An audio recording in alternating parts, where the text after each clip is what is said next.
Terima kasih Anda masih bersama kami di Prime Time Talk. Saya kembali melanjutkan perbincangan bersama Kapten Aloysius. Kapten, tadi kita juga sudah sempat mengkritisi tentang kondisi Papua itu seperti apa, serta cuacanya yang dikatakan ekstrim dan cenderung berubah-ubah begitu. Tapi kalau dilihat dari daftar kecelakaan pesawat perintis, kita juga sudah sempat temukan ada di Langkat, Sumatera Utara. Artinya apa? Artinya memang bahwa cuaca dan kondisi ekstrim itu tidak menjadi satu penyebab utama dalam penerbangan perintis, kecelakaan penerbangan perintis itu sendiri ya? Eksiden dan insiden tidak disebabkan oleh satu single factor. Dia memang error yang berantai. Jadi kita belum bisa mengatakan bahwa ini disebabkan oleh cuaca atau apa. Kita lihat dulu investigasi dan kita pelajari, pilot itu memang selalu ditrain bahwa error harus diblok sedini mungkin supaya tidak tambah semakin banyak error dan kita ada kecelakaan. Error misalnya cuaca buruk itu sudah satu error. Tapi itu tidak bisa menjadi alasan untuk terjadinya kecelakaan. Ada penyebab yang lain. Minimum 4 chain error.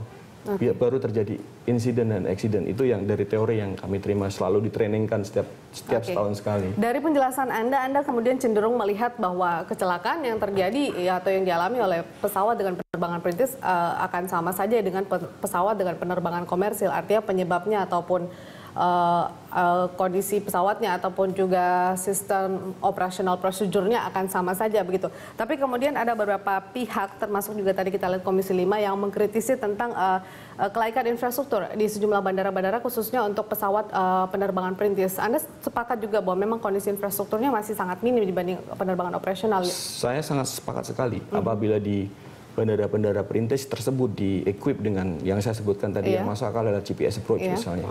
Itu akan meminimasi terjadinya eksiden saya kira. Karena pilot akan lebih dimudahkan untuk melakukan pendaratan di bandara tersebut dengan tinggal mengikuti instrumen approach yang dipublish.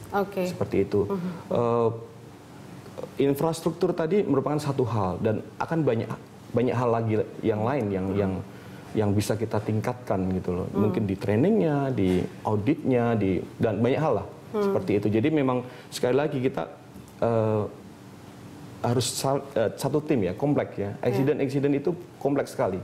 Seperti itu menurut saya. Artinya bisa saya katakan bahwa yang paling aman kemudian yang bisa ditempuh sebenarnya kalau infrastruktur sangat laik kemudian untuk penerbangan perintis adalah dengan menggunakan instrumen approach itu sendiri begitu ya. Apalagi dengan melihat kondisi cuaca dan juga daerah yang cukup ekstrim begitu. Betul.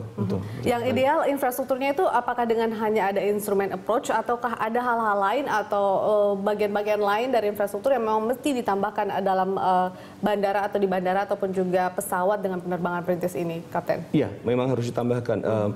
Saya 1 bulan yang lalu juga ada pengalaman ya terbang di sana dan sewaktu mau melakukan take off kami melihat ada angkot yang lewat di bandara, lewat di atas landasan, dan juga ada kayak semacam motor yang lewat di atas bandara.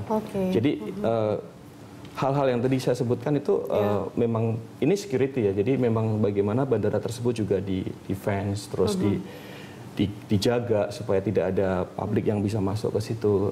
Karena kalau kita ngomongin infrastruktur yang instrument approach semacam itu, tapi pas saat take off terus ada angkot yang lewat di atas landasan. Aturan atau sekuritasnya juga harus ditingkatkan begitu ya, Kapten? Jadi memang kompleks. Jadi memang ini kewajiban kita bersama saya kira. Jadi memang tidak hanya kita bebankan kepada regulator ya untuk pemerintah untuk bagaimana supaya ini dipasang alat-alat tersebut dan kita nuntut, tapi juga peran dari kita.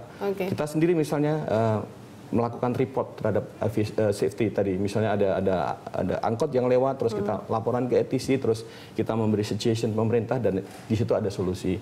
Misalnya ada solusi mengenai instrumen tadi, kalau misalnya memang sudah layak untuk dipasang instrumen approach akan lebih baik bila dipasang. Apalagi dengan sejumlah angka-angka kecelakaan yang sudah sering terjadi begitu ya? Betul, itu yang dinamakan latent danger. Apabila terjadi kecelakaan terus-menerus dan perbaikan memang sudah dilakukan tapi tidak signifikan, tinggal nunggu waktu akan terjadi lagi.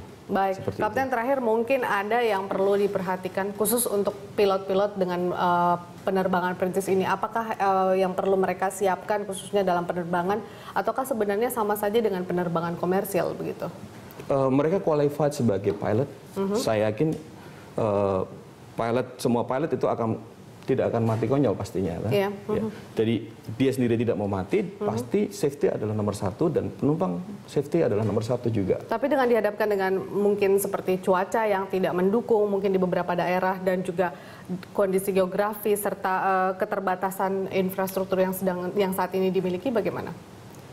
Sebenarnya kalau kita ngomong lagi mengenai itu sebenarnya sudah diatur. Kita mau ngikut yang mana nih? Mau visual flight rule ataupun instrument flight rule? Meskipun kemudian infrastrukturnya belum mendukung sama sekali begitu. Kalau kita memang mengikuti instrumen visual flight rule dan kita parameter-parameter yang kita lakukan itu parameternya sudah to go, mudah-mudahan tidak akan terjadi kecelakaan. Oke, baik. Terima kasih Kapten Aloysius sudah mau berbincang bersama kami dan berbagi cerita. Saya ikut berbelasungkawa dan prihatin dengan. Iya, kami pun seperti itu turut berbelasungkawa mungkin ya bagi keluarga korban.